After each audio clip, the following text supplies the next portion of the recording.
Assalamualaikum warahmatullahi wabarakatuh. Kanal takipçileri. Bugün 10 iyul 2025 yılı biz Nokat şehrine geldik. Şol yerde keçe kamçıya taşıyıp aytmoqchi bo'lgan Kurgoyga gullayıp o'tadigan Nokat'ın meri jana hakimleri hiç Allah razı olsun deb aytamiz. Bardığına Nokat qarshi o'tadigan kanallardan jana o'zining atidan telefon asılıp duruz.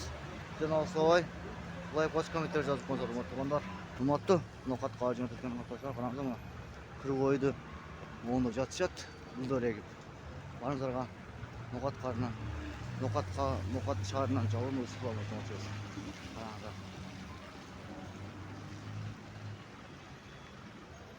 Bizden atından can Nokat karşıma tetken anlatılan tinçlik amaçlık kalayız.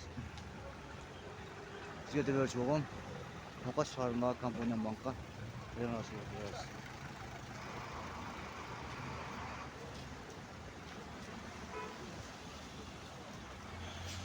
Böyle bir cevap. Bu boyda 10 metre çat.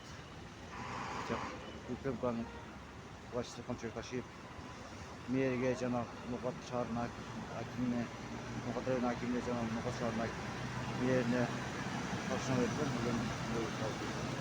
Anadolu'da Nokat Kavaçı Notat'tan anlatılan cana özünün altından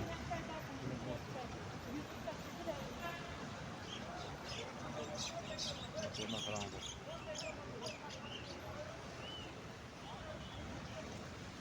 Kançılık olması bakalım. Manzara Nokat şehrine çalın ısık olmak için içine görünür.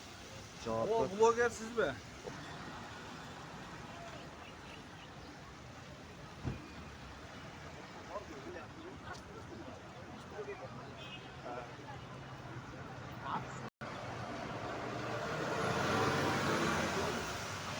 Manzara tinç olması bakalım. Tinç olması